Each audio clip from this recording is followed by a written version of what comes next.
कथा सुना। एगो बेचारे पंडित जी पंडिताइन थे, तो पंडित जी कुछ भी कहते थे तो उल्टा चलती थी। कहते रोटी बनाओ तो कहते ना चावल बनाए, और कहते कि चावल बनाओ तो कहते कि रोटी बनाए। अब पंडित जी भी उल्टा कहना सीख गए। अच्छा ठीक है, अब इनको रोटी खाने का मन होता तो कहते कि चावल बनाओ। अब ये उल्टा कहना सीख गए बेचारे। अब एक दिन गांव के सभी लोग कुंभ नहाने के लिए जा रहे थे। लोगों ने कहा ब्राह्मण देवता आप भी चलिए।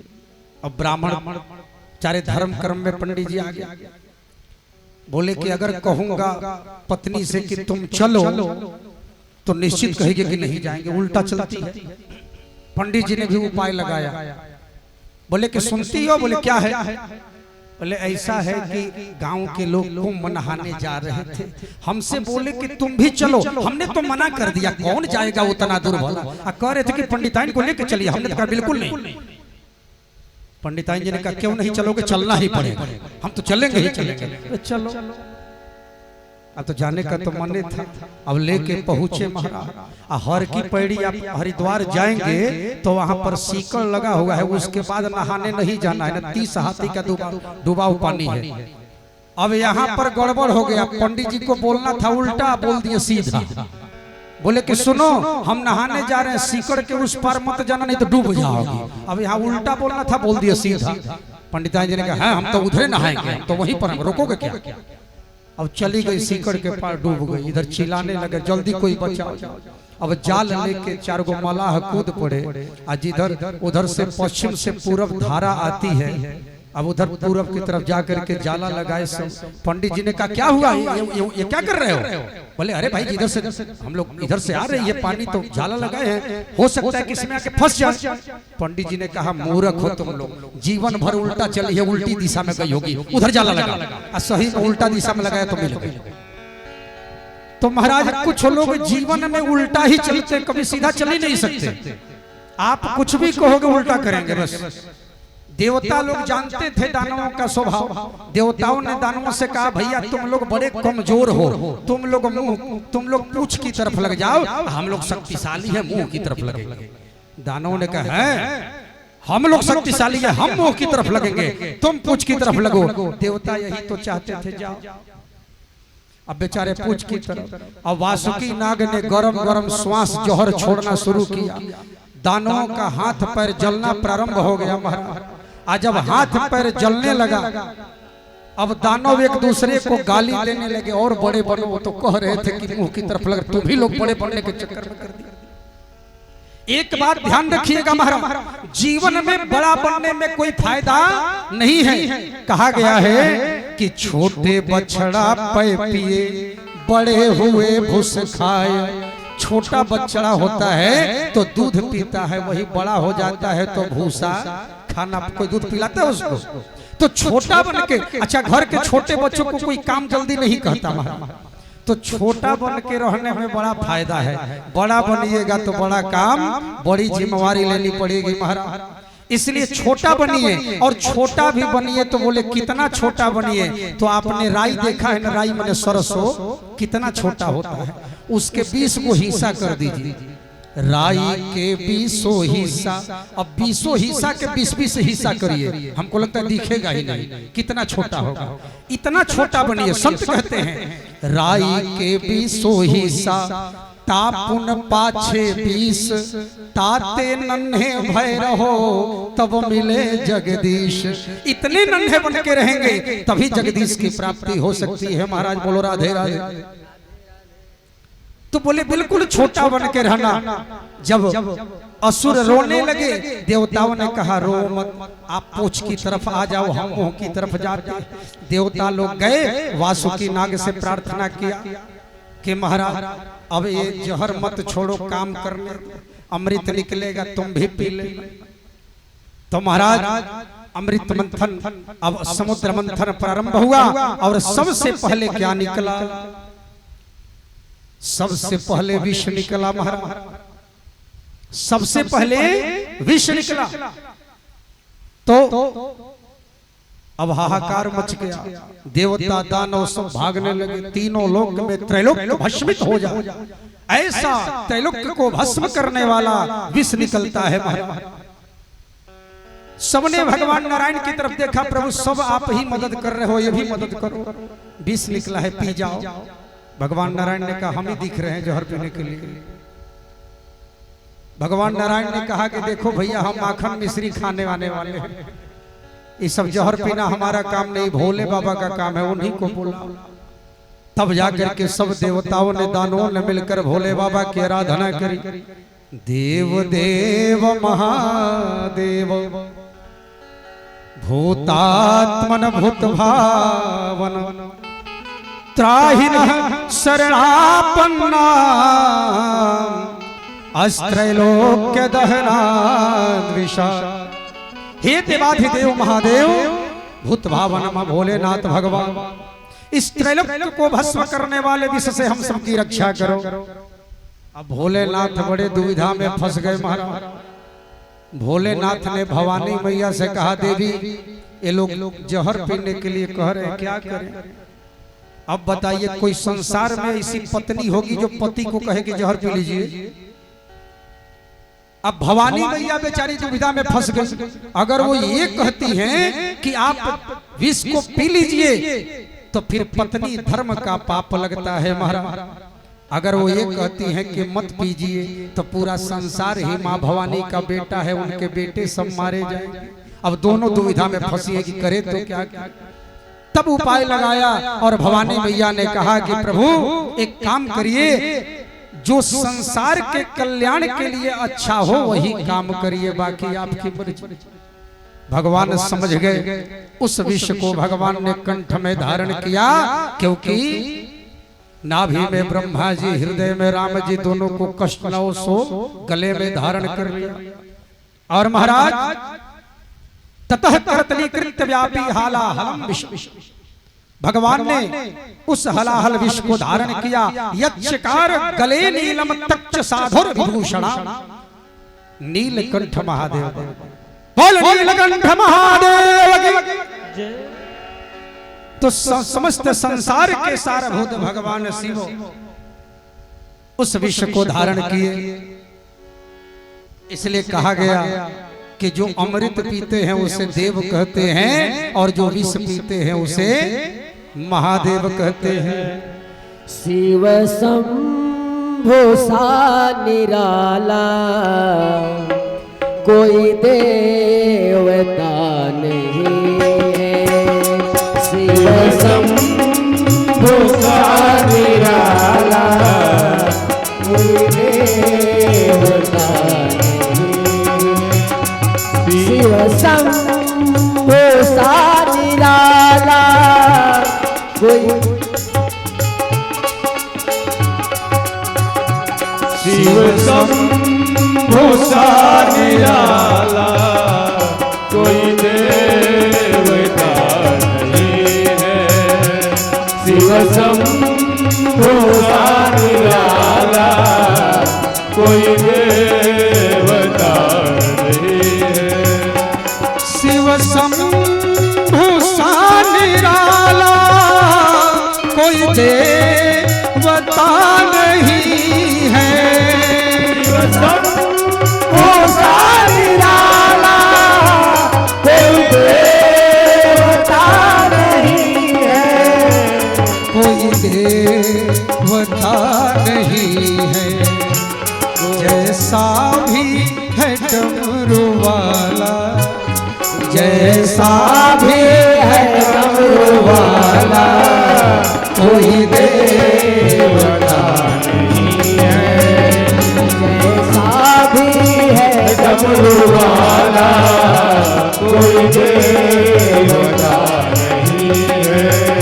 शिव शंभो सा निराला कोई देवता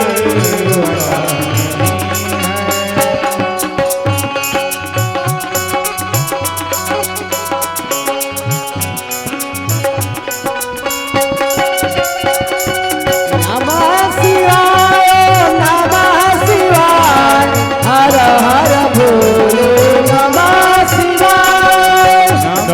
शिवाय ओम नमः शिवाय हर हर बोलो नमः शिवाय नमः शिवाय ओम नमः शिवाय हर हर बोलो नमः शिवाय नमः शिवाय नमः शिवाय हर हर बोलो नमः शिवाय नमः शिवाय नमः शिवाय हर हर बोलो नमः शिवाय शंभुसा निराला कोई देवता नहीं है शिव शंभुसा निराला कोई देवता नहीं है हरे शंकर भगवान की। भगवान ने भी इसको धारण किया महाराज। फिर से समुद्र मंथन प्रारंभ हुआ। अब की बार उच्च श्रवा नाम का घोड़ा निकला। बड़ा सुंदर। इंद्र बोले हम लेंगे, बलि बोले हम लेंगे। भगवान ने इंद्र को इशारा दिया भी बहुत कुछ निकलने वाला, इसे दे दो। ऐरावत हाथे निकला, इंद्र ने ले लिया। कल्प वृक्ष निकला, उसे स्वर्ग में ले जाकर के स्थापित किया गया। कामधेनु गाय निकली, सर्वसम्मति से ऋषियों को प्रदान कर दिया गया। कौस्तुभ मणि निकली, भगवान ने उसे स्वयं धारण किया। और लक्ष्मी जी का प्रादुर्भाव हुआ। समुद्र वसने समुद्र की पुत्री हैं। लक्ष्मी जी ने वरमाला डाल दिया भगवान नारायण के गले। तो भगवान नारायण ने उन्हें वर्ण किया। और उसके बाद में वारुणी प्रकट हो गई। मदिरा, मदिरा मने सबको मदिरा। म मने मरघट, दी मने दिखाने वाला, रा मने रास्ता। मरघट का जो रास्ता दिखाए उसका नाम मदिरा निकल गई। दानवों ने कहा इसे हम लेंगे, देवताओं ने कहा तुम्हारे ही काबिल है, ले जाओ। जो तुम्हारे लायक है हम रोकेंगे नहीं। अब सोच लीजिए इसे कौन पीता है? दानव पीते हैं, देवता नहीं। उसके बाद में देवताओं के जो वैद्य है धन्वंतरी महाराज समुद्र में से अमृत का कलश लेकर के प्रकट हो गए। दानवों ने जैसे ही देखा मारा झपट्टा 9 2 11। देवता लोग रोने लगे। भगवान ने कहा चिंता न करो, तुम ही को मिले। भगवान ने मोहिनी अवतार धारण किया और जाकर के दानवों के समक्ष खड़े हो। दानवों ने मोहिनी अवतार भगवान को देखा। सुंदर स्त्री को देख करके अमृत पिलाने का आग्रह किया। देवता लोग भी आ गए। भगवान ने धोखे से वो सब अमृत देवताओं को पिला दिया और वहां से अंतर ध्यान हो गए। घोर देवा देवासुर संग्राम हुआ। सारे दानव मारे गए। देवताओं ने फिर से स्वर्ग पर अधिकार कर लिया। दैत्यों के जो गुरु हैं शुक्राचार्य जी महाराज, शुक्राचार्य जी को जब पता चला आकर के संजीवनी विद्या छिड़क दिया। और संजीवनी विद्या से सभी दानवों को पुनर्जीवित कर दिया। दानवों के राजा बलि हैं। बलि को बड़ा क्रोध आया। बलि ने कहा गुरुदेव मैं देवताओं से बदला लूंगा। शुक्राचार्य ने कहा कैसे लोगे? बोले ब्रह्मा जी की तपस्या करूंगा। शुक्राचार्य ने कहा तुम्हारे परदादा हिरण्यकश्यप ने भी बड़ा किया था। तुम्हारे दादा परदादा जितने दानव थे एक से एक वरदान मांगा, लेकिन उस नारायण ने धोखे से सबको मार दिया। कितना भी वरदान मांग लो छोड़ने वाला नहीं है। अरे अगर तुम्हें जीतना है तो एक काम करो, तुम्हें यज्ञ करना और यज्ञ करके ब्राह्मणों को प्रसन्न करना होगा। जिस दिन अतुल तेजस्वी साधक ब्राह्मण तुमसे प्रसन्न हो गए तो समझ लेना तुमको संसार में कोई जीत नहीं सकता। नर्मदा नदी के तट पर बलि जो है यज्ञ करने लगा। प्रतिदिन हजारों ब्राह्मणों को दान देकर संतुष्ट करता। ब्राह्मणों ने अपने तपोबल से बलि को एक ऐसा विमान भेंट में दिया कि हे महाराज इस विमान में बैठकर जब तक आप युद्ध करोगे तब तक आपको कोई संसार में नहीं हरा पाएगा। बलि उस विमान में बैठ करके देवताओं से युद्ध करने गया और देवताओं को हरा दिया, स्वर्ग लोक पर अधिकार कर लिया। देवता लोग मारे मारे फिरने लगे। देवता लोग अपनी माता के पास गए महाराज। अच्छा, देवताओं की माता कौन है पता है? कश्यप ऋषि की 2 पत्नियां हैं। मरीचि, ब्रह्मा जी के पुत्र मरीचि हैं और मरीचि के पुत्र कश्यप हैं और कश्यप की हम सब संतान हैं महाराज। कश्यप ऋषि की 2 पत्नियां हैं जिनका नाम है दीति और अदिति। तो दीति के पुत्र दानव हुए और अदिति के पुत्र देवता हुए। सभी देवता अपनी माँ अदिति के पास में आए कि मैया रक्षा करो, हमारी हालत खराब है, हम गुफाओं में कंदराओं में छिपते फिर रहे हैं। अदिति ने अपने पति से कहा, कश्यप ऋषि से, स्वामी पुत्रों का दुख नहीं देखा जा रहा, कृपा करके उनकी रक्षा करें। कश्यप ऋषि ने कहा, देवी एक बार भगवान नारायण ने हमें वरदान दिया था कि तुम्हारे घर में पुत्र के रूप में हम जन्म लेंगे। आइए हम दोनों मिलकर के भगवान नारायण की साधना करें। और एक व्रत बताया महाराज, ध्यान रखिएगा, बड़ा सुंदर व्रत है। और ये व्रत कोई साधारण नहीं है। जिस स्त्री का पुत्र नहीं हो रहा, इस व्रत को कर सकती।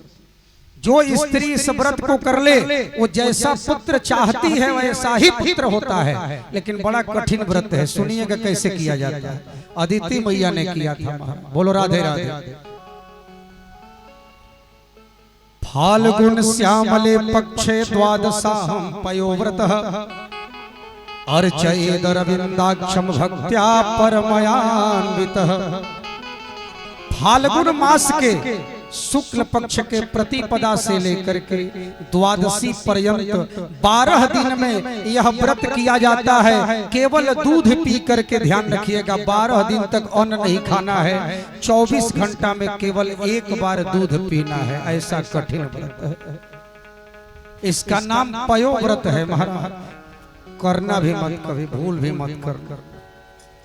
बोले गोविंद भगवान की जय। तो बीमार पड़ गए पंडित जी बतैले रहो। ये व्रत अदिति मैया ही कर सकती है, सबके बस का नहीं। अदिति मैया ने यह व्रत किया और कालांतर में भगवान वामन बन करके देखिए अदिति मैया के गर्भ में पधारे। बटुक वामन बन करके भादो का महीना आ गया, शुक्ल पक्ष की द्वादशी तिथि आ गई। अभिजीत मुहूर्त में ठीक 12 बजे दिन में अदिति माँ के गर्भ से बटुक वामन बन करके भगवान प्रकट हो गए। बोल वामन भगवान की जय। अच्छा, वामन भगवान का जन्म कहाँ हुआ था, कितने लोगों को पता है? जरा हाथ उठाइए। जानना चाहिए महाराज। हम सब सौभाग्यशाली हैं कि हम लोग उस बिहार की धरती पर हैं जहां बक्सर की पावन भूमि पर वामन भगवान का जन्म हुआ था। आज भी वहां वामन आश्रम है, कश्यप ऋषि का महाआश्रम था और वहीं पर वामन भगवान का अवतार हुआ था। हम सब का सौभाग्य है कि उस बिहार की भूमि से हम लोग तो गर्व से कहते हैं हम लोग बिहार के हैं। कि तम वटुम वामनम दृष्ट्वा मोदमाना महर्षयः कर्माणि कारयामासु पुरस्कृत्य प्रजापति। वामन अंगुल के, वामन मने बावना, वामन अंगुल के, वामन भगवान 52 अंगुल के हैं। नापिए, 52 अंगुल के थे नाप। सभी ऋषियों ने वामन भगवान का जनेऊ संस्कार किया। ब्रह्मा जी ने अपना कमंडलू दिया, सरस्वती ने रुद्राक्ष की माला प्रदान किया, बृहस्पति ने यज्ञोपवीत प्रदान किया, कश्यप जी ने मेखला पहनाई, चंद्रमा ने दंड प्रदान किया, अदिति ने कोपिन पहनाया, आकाश ने छत्र प्रदान किया, सप्त ऋषियों ने कुश प्रदान किया और कुबेर ने भिक्षा का पात्र प्रदान किया और अन्नपूर्णा मैया ने स्वयं आकर के भगवान को भिक्षा प्रदान किया। तो वामन भगवान भिक्षा मांगते हुए बलि के द्वार पर जा रहे हैं और बलि के द्वार पर चले महाराज। आइए वामन भगवान को लेके चलते हैं हम लोग। नारायण मंत्र का उच्चारण करते हुए वामन भगवान बलि के द्वार पर जा रहे हैं।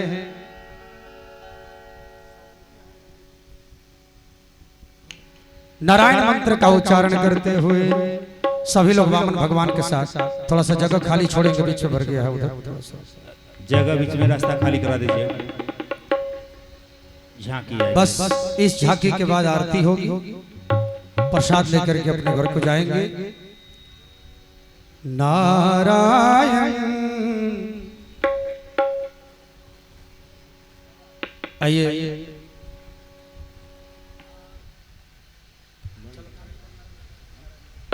नारायण नारायण श्रीमन नारायण नारायण नारायण नारायण नारायण श्रीमन नारायण नारायण नारायण श्रीमन नारायण नारायण नारायण श्रीमन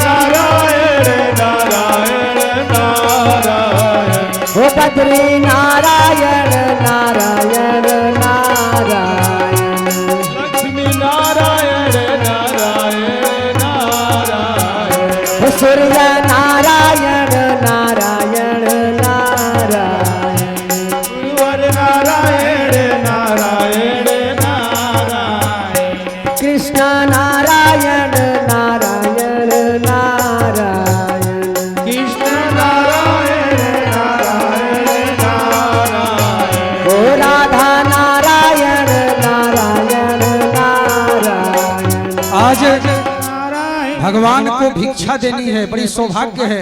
आपके पास भगवान जा रहे हैं और भिक्षा भगवान को प्रदान के हम सबका सौभाग्य है कि भगवान को स्वयं हम लोग भिक्षा देंगे।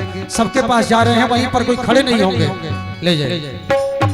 बोलो नारायण नारायण श्रीमन नारायण नारायण नारायण बोलो नारायण नारायण श्रीमन नारायण नारायण नारायण नारायण नारायण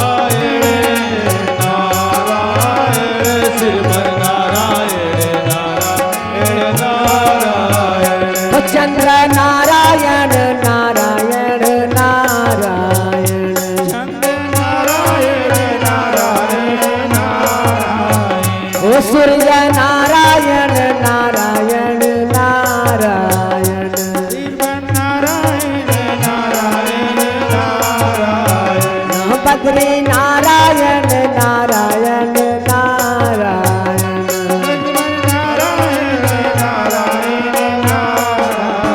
बोलो लक्ष्मी नारायण भगवान की। कि तेरे बैठे रहिए, बैठे बैठे खड़े मत होइए। कि तेरे वहां देखिए भैया, तेजी से बढ़ाते रहे, तेजी से। ए तेरे द्वार खड़ा भगवान भगत भर दे रे झोली।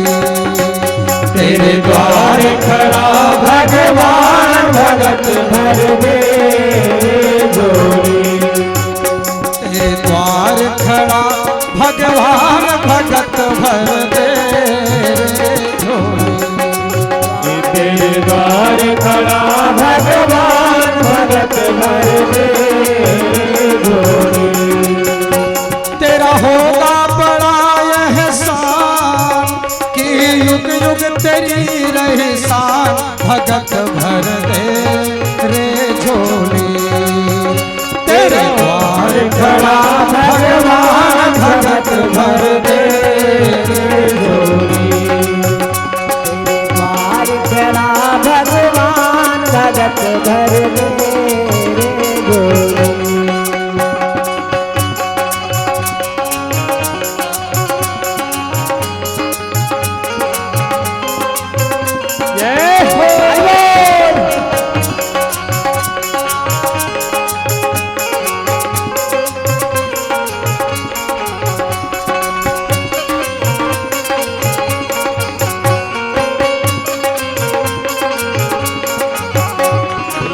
द्वार खड़ा भगवान भगत भर दे झोली। तेरे द्वार खड़ा भगवान भगत भर दे झोली। आज लुटा दे रे सर्व सर्वस्व अपना आज लुटा तेरे सर्वस्व अपना मान ले कहना मेरा मान ले कहना मेरा आज लुटा दे रे सर्वस्व अपना मान ले कहना मेरा आज लुटा दे सर्वस्व अपना मान ले कहना मेरा मिट जाएगा पल में तेरा जन्म जन्म का फेरा मिट जाएगा पल में तेरा जन्म जन्म का फेरा तू छोड़ सकल अभिमान अमर कर ले तू अपना दान भगत भर दे तेरे द्वार खड़ा भगवान भगत भर दे तेरा प्यार खड़ा भगवान भगत भर दे झोली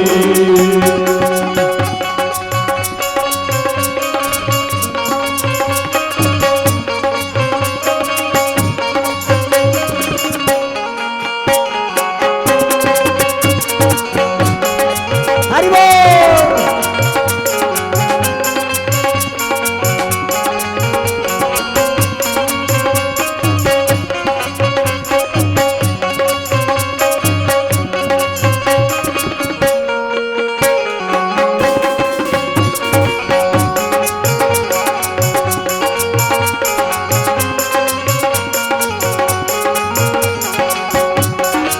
और खड़ा भगवान भगत भर दे झोली तेरे द्वार खड़ा भगवान भगत भर दे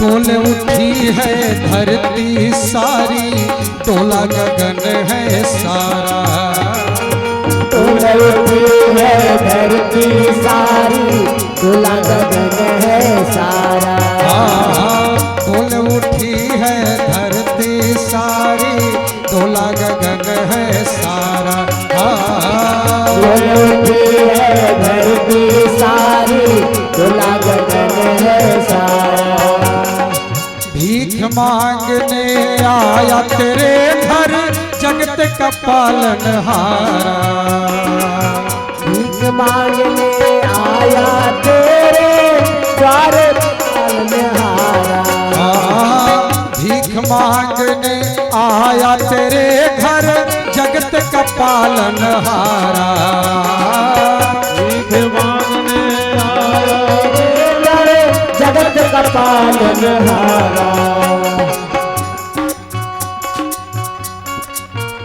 मैं आज तेरा मेहमान की कर ले मुझसे जरा पहचान भगत भर दे झोली तेरे द्वार खड़ा भगवान भगत भर दे तेरा द्वार खड़ा भगवान भगत भर दे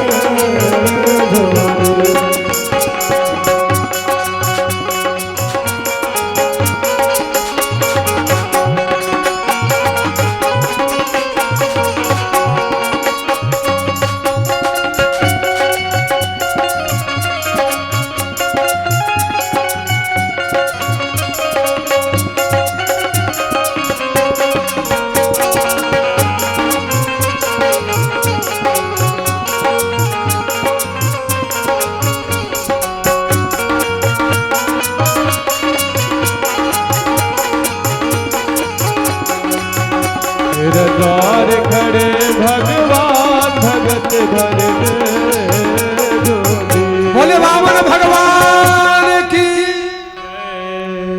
अब वामन भगवान की कथा हम लोग कल करेंगे, चूंकि मान लीजिए कि वामन भगवान चले हैं बलि के यज्ञ में जाने में भी तो समय लगेगा, रात भर छोड़ दिया जाए। अब उतना दूरी है नर्मदा नदी के तट पर, रात भर तो लगेगा जाने में। कल पहुंचाएंगे हम लोग 12 बजे तक पहुंचा देंगे। उस समय गाड़ी तो थी नहीं, पैदल जाना है भगवान। तो महाराज कल क्या है, कल के बारे में सुन लीजिए। कल बड़ा सुंदर उत्सव है। कल क्या है? कल भगवान का जन्मोत्सव है।